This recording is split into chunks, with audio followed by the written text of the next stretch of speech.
आखिर दोस्तों चंगेज़ खान द्वारा जो कार्य किए गए, जो साम्राज्य बनाया गया, उससे क्या निष्कर्ष निकला? जो विश्व इतिहास है उसमें वो क्या स्थान रखता है? चंगेज़ खान और मंगोलों का विश्व इतिहास में आखिर क्या स्थान है? तो आइए देखते हैं। कल थोड़ा सा ही रह गया था, मुझे पढ़ा देना चाहिए था, मैंने देखा नहीं था कितना ही बचा है। चलिए देख लेते हैं। आज जब हम चंगेज़ खान को याद करते हैं तो हमारी कल्पना में ऐसी तस्वीर आती है जैसे कि एक विजेता, नगरों को ध्वस्त करने वाला, और एक ऐसे व्यक्ति की जो हजारों लोगों की मृत्यु का उत्तरदायी है।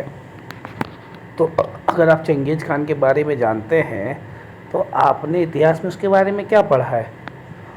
वो एक विजेता था, उसने बहुत सारे नगरों को नष्ट कर दिया था और हजारों लोगों को मृत्यु के घाट उतार दिया। यही सब जानते हैं ना।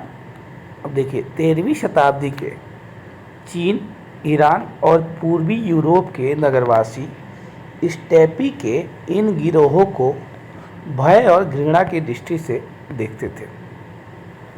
जो स्टेपी के निवासी थे वो लोग, ठीक है, चीन, ईरान और यूरोप के जो नगरवासी थे, इन लोगों को, जो चंगेज़ खान था और उसके जो साथ के समूह के लोग थे, उसके वंशज थे, उनको नफ़रत की दृष्टि से देखते थे।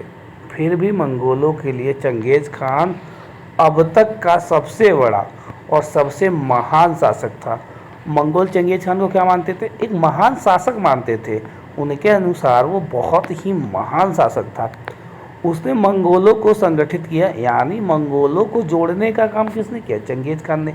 वही बात ये बता रहा है, लंबे समय से चली आ रही जो कबीले थे उनके बीच में जो लड़ाइयाँ थीं और चीनी द्वारा जो शोषण थे, उनसे उन्होंने क्या किया?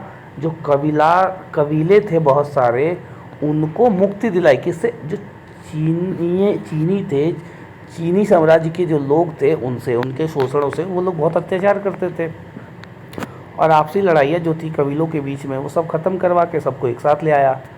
साथ ही उन्हें समृद्ध बनाया, यानी जो उनकी परेशानियाँ थी उनको दूर किया और उन लोगों को सेल्फ इंडिपेंडेंट बनाया। एक शानदार पार महाद्वीपीय साम्राज्य बनाया और व्यापार के रास्ते और बाज़ारों को पुनः स्थापित किया। यानी कह रहा है कि जो चंगेज़ खान था उसने एक बहुत ही शानदार साम्राज्य की स्थापना की और व्यापार के जो नए नए रास्ते थे उनको फिर से खोल दिया, जिनसे वेनिस के मार्को पोलो की तरह दूर के यात्री जो थे वो आकर्षित हुए।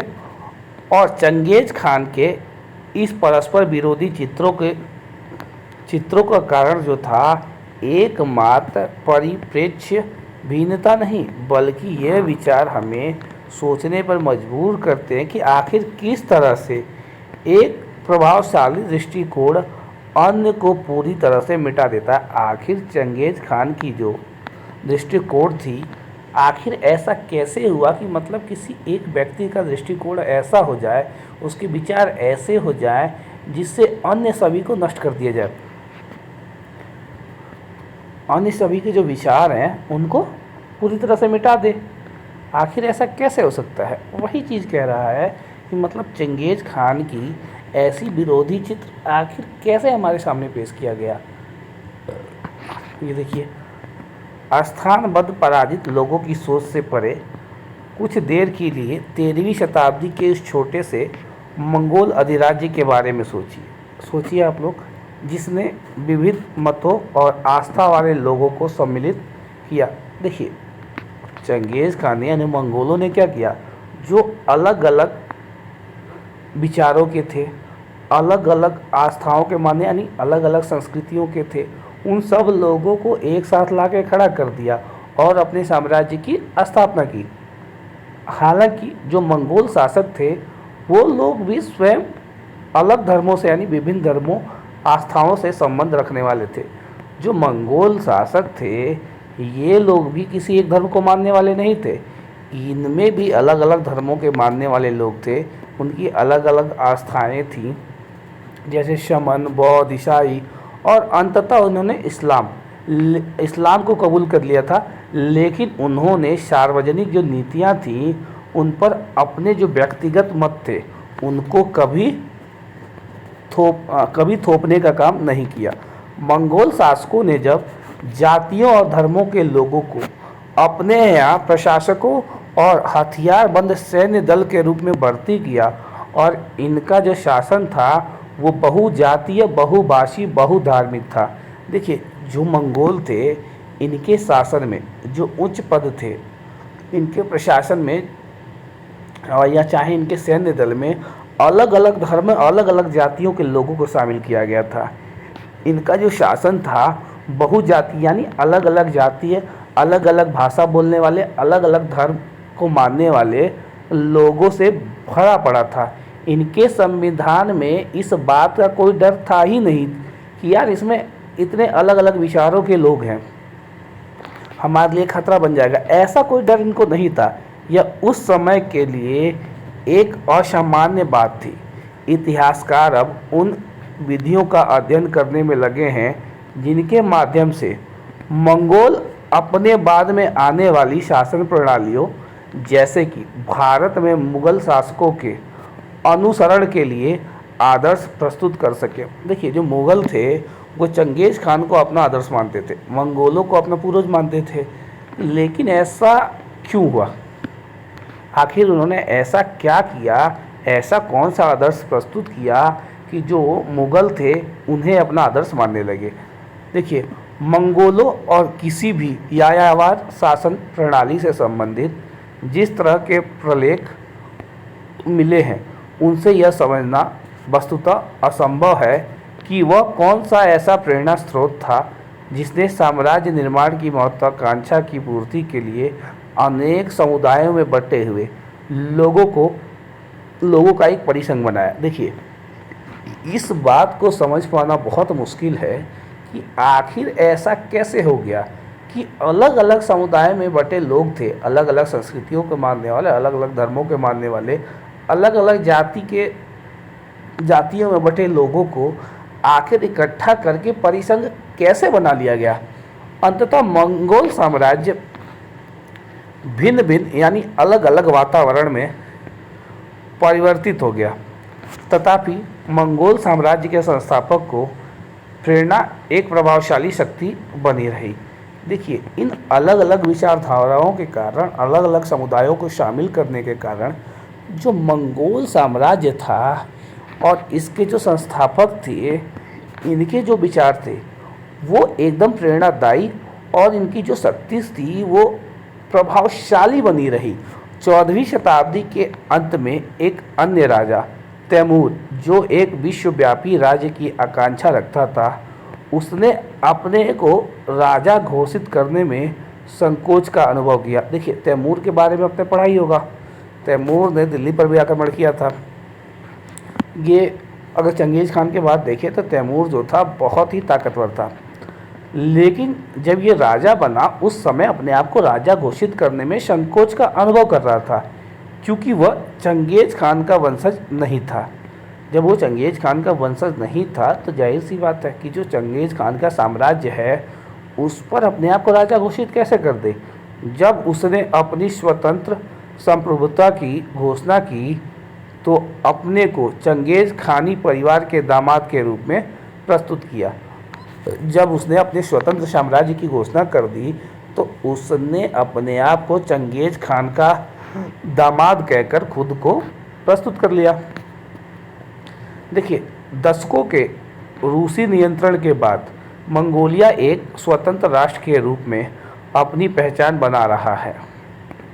ठीक है, उसने चंगेज़ खान को एक महान राष्ट्र नायक के रूप में लिया है जिसका सार्वजनिक रूप से सम्मान किया जाता है। देखिए, मंगोलिया जो है आज एक स्वतंत्र राष्ट्र के रूप में आप देख सकते हैं, उसने अपनी पहचान बना ली है।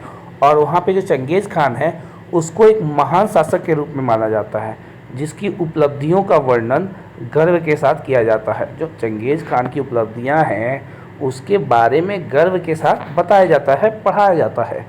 मंगोलिया के इतिहास में इस निर्णायक समय पर चंगेज खान एक बार फिर मंगोलों के लिए एक आराध्य व्यक्ति के रूप में उभरकर सामने आया। देखिए, चंगेज खान ने चाहे जितने भी बुरे काम किए, लेकिन एक काम उसने ये किया, विभिन्न धर्मों के लोगों को, विभिन्न जातियों के लोगों को, इन सबको इकट्ठा किया, एक साथ लेके आया। तो भाई जाहिर सी बात है यार, ये व्यक्ति ऐसा था कि मंगोल लोग इसे आराध्य मानेंगे ही, जो महान अतीत की स्मृतियों को जागृत कर जो राष्ट्र की पहचान बनाने की दिशा में शक्ति प्रदान करने के साथ साथ राष्ट्र को भविष्य की ओर ले जाएगा। तो जाहिर सी बात है भाई, जब विभिन्न धर्मों के लोग, विभिन्न जातियों के लोग सब कुछ छोड़कर एक राष्ट्र में हंसी खुशी से रहेंगे, तो भाई एक अच्छा राष्ट्र बनाने का जो सपना है, जो भविष्य है, उसकी ओर अग्रसर होंगे ही होंगे। वही चीज़ ये कह रहा है। एक उबलई खान और चाबी शिविर में है, उन्हीं की फ़ोटो है। देखिए है कि मंगोलों के लिए आखिर व्यापार इतना महत्वपूर्ण क्यों था। भाई किसी के लिए व्यापार महत्वपूर्ण क्यों होता है? ताकि उसके राज्य की, उनके साम्राज्य की जो समृद्धि है वो बनी रहे। भाई बहुत सारे, देखिए मंगोल के लोग जो थे वो खेती पर कम, ठीक है, पशुओं पर ज़्यादा डिपेंड थे, ठीक है, पशुओं पर ज़्यादा डिपेंड थे। क्योंकि भाई आपने पढ़ा ना, यायावर जो थे ये लोग क्या होते थे, ये लोग एक मौसम के हिसाब से पशुओं को चराने के लिए एक स्थान से दूसरे स्थान पर जाते थे। ये लोग पशुओं को पालते थे। तो इनका जो क्या बोलते हैं, ये समझ लीजिए, इनके साम्राज्य की जो इकोनॉमिक थी वो किस पे डिपेंड थी, वो व्यापार पे ही डिपेंड थी। क्योंकि ये लोग कृषि पर भरोसा कम करते थे, कृषि कम करते थे। चंगेज खान ने क्यों अनुभव किया कि मंगोल कबीलों को नवीन सामाजिक और सैनिक इकाइयों में विभक्त करने की आवश्यकता है? बताइए। इसलिए ताकि अपने साम्राज्य को वो और अधिक शक्तिशाली बना सके। अब बाकी आगे भी क्वेश्चन आंसर है, तो आप लोग देखिए, आप पढ़ेंगे तो सब समझ में आएगा, करेगा तो सब करेंगे, नहीं तो नहीं कर पाएंगे। चलिए, चैप्टर समाप्त हो गया। कल हम लोग नए चैप्टर के बारे में पढ़ेंगे, ठीक है। अब कोशिश करूँगा कि एक ही चैप्टर में सब खत्म कर दें, एक ही पार्ट में। चलिए, वीडियो अच्छी लगी है तो चैनल को लाइक, शेयर और सब्सक्राइब जरूर करें।